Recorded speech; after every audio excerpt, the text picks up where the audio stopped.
Good morning बच्चों। तो आज हम लोग सेकंड चैप्टर पढ़ेंगे नीलम परी।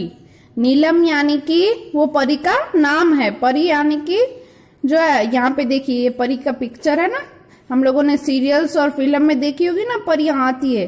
यहाँ पे देखिए चैप्टर से रिलेटेड यहाँ पिक्चर दिया हुआ है। देखिए यहाँ पे नदी बह रही है, उसमें कमल खिला है, यहाँ पे कुछ और खिला है, यहाँ पे पेड़ है, गार्डन दिख रहा है। फिर यहाँ पे एक बच्चा है जो रो रहा है और ये परी है, नीलम परी। ठीक है, तो उसके बारे में ये स्टोरी दिया, आप अपने टेक्स्ट बुक में पेज नंबर 16 पर देख सकते हैं। अब हम लोग चैप्टर समझते हैं। एक परी थी, उसका नाम नीलम था। यानी कि यहाँ पे एक परी की बात की गई है जिसका नाम नीलम था। वह बहुत सुंदर थी, यानी कि वो दिखने में बहुत ही ब्यूटीफुल थी। उसके पास एक जादुई छड़ी थी, यानी कि परी के पास जादुई छड़ी यानी कि लकड़ी थी, उससे वो जादू करती थी। उस छड़ी से नीलम परी मन चाहा काम कर सकती थी। मन चाह यानी कि हमें जो करना है वो सारा काम वो करती थी। नीलम परी बहुत दयालु थी, यानी कि जो परी है वो बहुत ही दयालु थी। वह सबकी मदद करती थी, यानी कि ये परी जो है वो सबकी हेल्प करती थी। एक दिन नीलम परी उड़ते हुए अपने बगीचे के तालाब के किनारे पहुंची। वहां एक अकेला बच्चा रो रहा था। यानी कि ये परी उड़ते उड़ते एक बगीचे में, गार्डन में, तालाब के किनारे पहुंची तो वहां उसने देखा कि एक बच्चा अकेला है और बहुत ही रो रहा है। नीलम परी उसके पास गई, उसने बच्चे से उसका नाम व रोने का कारण पूछा। यानी कि परी ने जब देखा कि वो रो रहा है तो उसके पास जाती है और उसका नाम पूछती है और उससे पूछती क्यों रो रहे हो। बच्चे ने कहा मेरा नाम मिंटू है, मैं अपने भाई बहन के साथ मेला देखने जा रहा था। यानी कि वो बताता है कि मेरा नाम मिंटू है और मैं अपने भाई बहन के साथ सबको मिलके मेले देखने जा रहे थे। आप अब टेक्स्ट बुक में पेज नंबर 17 पर देखिए। रास्ते में मुझे यह सुंदर बगीचा दिखा, यानी कि जाते जाते मुझे ये गार्डन दिखा तो मैं अपने भाई बहन को बिना बताए इस बाग में आ गया और रास्ता भटक गया। यानी कि ये गार्डन देखा तो मैं उनको बिना बताए ये गार्डन में आ गया और अब मैं रास्ता भूल गया हूँ। मुझे अपने भाई बहन और मम्मी पापा के पास जाना है। यानी कि अब वो रो रहा है कि मैं रास्ता भूल गया हूँ और अब मुझे मम्मी पापा और भाई बहन के पास जाना है, पर मुझे अपने घर का रास्ता नहीं पता है। यानी कि उन्हें जाना है पर मैं रास्ता भूल गया हूँ। यह कहकर वो और जोर से रोने लगा। यानी कि वो जोर जोर से अब रोने लगा। नीलम परी ने मिंटू के सिर पर हाथ फेरते हुए कहा मैं एक परी हूँ और यह बगीचा भी मेरा ही है। यानी कि परी जो है वो कहती है कि ये गार्डन मेरा है और मैं एक परी हूँ। पहले तुम कुछ खा लो फिर तुम्हारे भाई बहन को ढूंढेंगे। यानी कि वो बच्चे से कहती है पहले तुम कुछ खा लो फिर तुम्हारे भाई बहन को ढूंढ के घर पहुंचा, तुम्हारे घर भी चलेंगे। यानी कि फिर आपके घर चलेंगे। मिंटू ने कई तरह के फल खाए, यानी कि परी ने उसको फल दिए अलग अलग तरह के, तो उसने सारे खा लिए। कुछ फल अपने भाई बहन के लिए भी ले लिए। यानी कि वो फल देती है तो आधे बचा के रख लेता है कि ये मेरे भाई बहन भी खाएंगे। फिर नीलम परी का हाथ पकड़कर आसमान में उड़ने लगा। यानी कि उसने खा लिया, फिर उसने परी का जैसे ही हाथ पकड़ा तो परी जो है वो उसको लेके आसमान में उड़ने लगती है। कुछ देर उड़ने पर बगीचे की दूसरी ओर मिंटू के भाई बहन उदास बैठे हुए दिखाई देते। यानी कि वो जैसे ही आसमान में थोड़ी दूर उड़ते तो उसको अपने भाई बहन दिखाई देते जो उदास होकर बैठे हैं। वे दोनों वहीं उतर गए। यानी कि जब देखा कि इसके भाई बहन यही है तो वो वहीं पे नीचे उतर जाते हैं।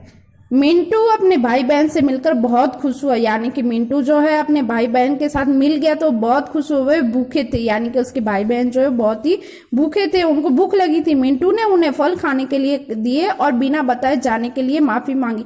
यानी मिंटू जो फल लाया था अपने भाई बहन के लिए वो उनको देता है और माफी मांगता है, सॉरी बोलता है कि मैंने आपको बिना बताए गार्डन में आ गया। उन दोनों ने उसे माफ कर दिया, यानी कि दोनों भाई बहन ने उसको माफ कर दिया। फिर फल खाए, फिर दोनों ने फल खाए। ऐसे स्वादिष्ट फल वे पहली बार खा रहे थे। यानी कि वो फल जो है बहुत ही टेस्टी थे, तो वो कह रहे कि ऐसे फल हम लोग फर्स्ट टाइम खा रहे हैं। फिर नीलम परी ने अपनी छड़ी हवा में घुमाई।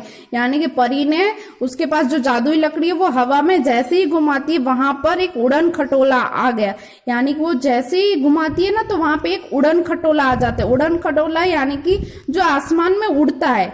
सभी उसमें बैठ गए तो यानी उड़न खटोले में सब बैठ जाते। परी का आदेश पाते ही उड़न खटोला उन्हें लेकर मेले में पहुंच गए। यानी कि परी जो है उड़न खटोला जो है उसको आदेश देती है तो वो उड़न खटोला सबको लेके मेले में पहुंच जाता है। सबने खूब मजे किए, यानी कि सब मेले में जाके खूब मजे कर रहे हैं। पेज नंबर 18 पर देखिए, यहाँ पे देखिए ये उड़न खटोले का पिक्चर है और उसमें ये सब बच्चे बैठे हैं और उड़ रहे हैं।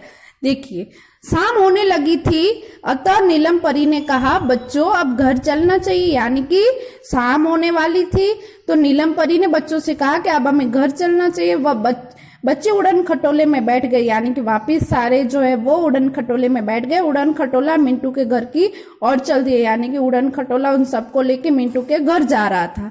कुछ ही देर में वे घर पहुंच गए, यानी कि थोड़ी देर में वो लोग घर पहुंच गए। परी ने बच्चों को घर के आंगन में उतार दिए, यानी कि परी उनको घर के आंगन में उतार देती है। घर पहुंचने पर भी सभी बच्चे बहुत खुश थे, यानी कि वो लोग घर पहुंच गए तब भी वो लोग बहुत खुश थे। उन्होंने नीलम परी को धन्यवाद दिया, यानी कि उनको थैंक यू कहा। परी ने सभी बच्चों को उपहार में एक एक चॉकलेट दी, यानी कि परी जो है वो सबको एक एक गिफ्ट देती है। और उपहार यानी कि गिफ्ट में क्या दी, एक एक चॉकलेट दी सबको। उन्हें समझाया कि बिना बताए अकेले कहीं नहीं जाना, मम्मी पापा के साथ ही जाना। यानी कि फिर वो परी जो है बच्चों को समझाती है कि हमें कभी भी कहीं भी अकेले नहीं जाना चाहिए, जहां जाओ वहां मम्मी पापा के साथ जाओ। फिर वहां से उड़ गई, यानी कि ये बात सिखाई और परी जो है वहां से चली गई।